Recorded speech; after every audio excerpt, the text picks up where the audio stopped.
سوال زبانی میں ہم نے شامل کر لیا تھا، ابتدائی میں اس کا جواب دے دیا گیا۔ اگلا سوال جو ہے وہ آپ پلے کر دیجئے۔ صلو علی الحبیب صلی اللہ تعالی علی محمد۔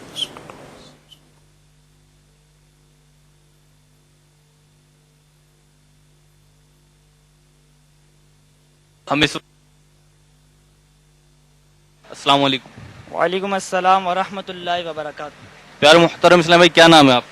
میرا نام محمد آفتاب قادری۔ آفتاب بھائی، ہمارے سلسلے میں آپ کیا سوال کرنا چاہیں؟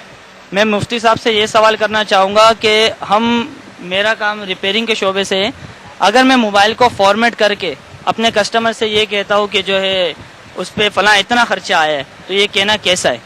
آیا کہ اس کے اوپر فارمیٹنگ میں تو کوئی خرچہ آتا نہیں ہے، اب یہ کہنا کیسا ہے کہ جو ہے نا اس پہ اتنا خرچہ آیا ہے اور جو ہے نا میں آپ سے اتنے پیسے لے رہا ہوں؟ تو اب کسٹمر کو میں یہ نہیں کہتا کہ آپ پہ اتنا خرچہ نہیں آیا ہے تو کسٹمر پیسے مجھے نہیں دیں گا پورے طریقے سے، یا دیتے ہوئے وہ ہچکچائے گا۔ تو یہ کہنا کیسا ہے کہ جو ہے نا اتنا خرچہ آیا ہے اور آپ مجھے اتنے پیسے دے دیجیے؟ اس میں بھی اور بہت ساری چیزوں میں ایسا ہوتا ہے، جو کاریگر حضرات ہوتے ہیں بظاہر اس کام کے اندر ایسی محنت نہیں ہوتی، ان کے لیے بہت آسان ہوتا ہے، اگرچہ سامنے والے کا بہت بڑا مسئلہ بھی حل ہو رہا ہوتا ہے۔ اب یہ تذبذب کا شکار ہوتے ہیں کہ اگر ہم نے فقط یہ بتایا کہ میں نے یہ کیا تھا تو وہ سامنے والا اتنی قیمت نہیں دے گا، لیکن اگر اس کو کچھ اور بتا کر زیادہ رقم موصول کرتے ہیں تو اس کے بارے میں کیا حکم شرعی ہوگا؟ اصل میں جو ہمارے اسلام میں نے سوال کیا، اس کے بیک گراؤنڈ کے حوالے سے دو طرح کے معاملات ہو سکتے ہیں اور دونوں کا حکم الگ ہوگا۔ شریعت کا ایک قاعدہ ہے انما الامور بمقاصدہا، کہ اعمال کا دار و مدار مقاصد پر ہے۔ انہوں نے ایک سوال پوچھا کہ فارمیٹنگ پر تو خرچہ ہوتا ہی نہیں ہے، تو اگر تو ایسا ہے کہ جیسے انسٹالیشن ہے، کوئی مطلب کہ اپلیکیشن ڈاؤن لوڈ کروانے کے لیے گیا، اس کے پاس آلریڈی موجود ہے، اس نے ڈال کر دے دی، بظاہر تو کوئی خرچہ نہیں ہوا، تھوڑی بہت بجلی جلی ہوگی۔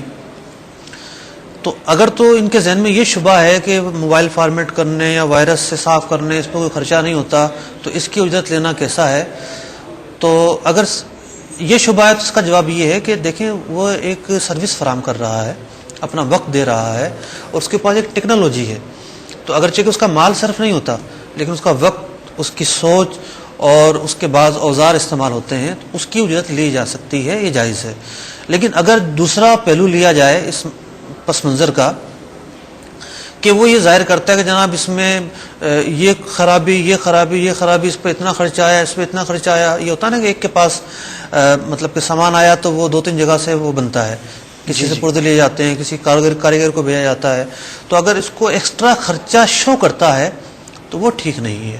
ہاں یہ کہتے ہیں کہ ہم نے اس کی فارمیٹنگ بھی کی ہے، اب مجھے یہ اندازہ نہیں کہ فارمیٹنگ میں کیا کرنا ہوتا ہے، اگر کوئی لمبا چوڑا کام کرنا ہوتا ہے تو بتا دے ہم نے یہ کام بھی کیا ہے، اس کے ہم اتنے چارجز لیتے ہیں، بلکہ ہونا تو چاہیے کہ پہلے سے طے ہو جائے کہ جناب یہ ہمارے یہاں مطلب کہ ریٹ ہیں، اس کام کے یہ چارجز ہوں گے اور اس کام کے یہ، تو آپ چاہیں تو بنوا لیں ورنہ نہیں۔ صحیح، ورنہ تفصیل نہ بتائے، فقط یہ کہہ دے کہ آپ کا موبائل میں نے درست کر دیا ہے، اس کی میں اتنی اجرت لوں گا، فقط اتنا بیان کر دے اور جھوٹ سے کام نہ پہلے لے۔ طے ہونا ضروری ہے، بعض چیزیں ایسی ہیں جن میں پہلے مطلب ظاہر ہو۔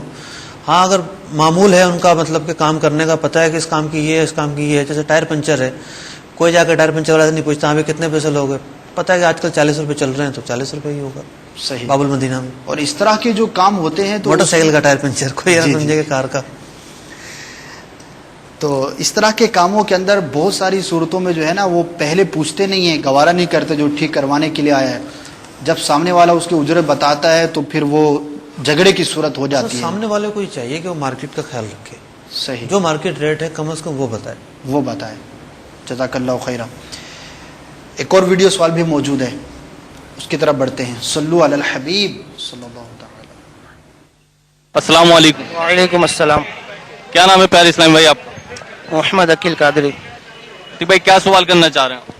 حضرت سوال کرنا چاہ رہا ہوں کہ بعض اوقات ہمارے پاس بعض کسٹمر ایسے آتے ہیں کہ وہ ہم سے ایک موبائل کا ریٹ پوچھتے ہیں اور ہم اس کو جھوٹ بتاتے ہیں کہ ہمارا جو ہے نا 5,000 روپے کا فور ایگزامپل لیا ہوا ہے، جبکہ ہمارا لیا ہوا 4,500 روپے کا ہوتا ہے، تو یہ کیسا ہے؟ جی حضور، اصل قیمت جو ہے وہ خرید کی نہیں بتاتے بلکہ زیادہ بتاتے ہیں تاکہ اس سے زیادہ وصول کر سکیں، اس کے بارے میں کیا حکم؟ دیکھیے جو صورت بیان کی، بالفرض انہوں نے 5.5 کا بیچنا ہے تو یہ بلا شبہ اس کو 5.5 کا بیچیں، یہ کیا ضرورت ہے بولنے کی یہ اتنے کا نہیں اتنے کا ہے. جہاں بھی خلاف واقع چیز یعنی حقیقت میں ایسا نہ ہوا ہو اور آپ کہیں ایسا ہوا, یہ جھوٹ ہے. تو جھوٹ بولنا پڑے گا جب کاروبار میں. حدیث میں ہے کہ بندہ جھوٹ بول کر مطلب کہ کاروبار تو کر لیتا ہے, چیز تو بیچ دیتا ہے, لیکن اس کی جو برکت ہے وہ اٹھا لی جاتی ہے. ایسا ہرگز نہ کریں, نہ صرف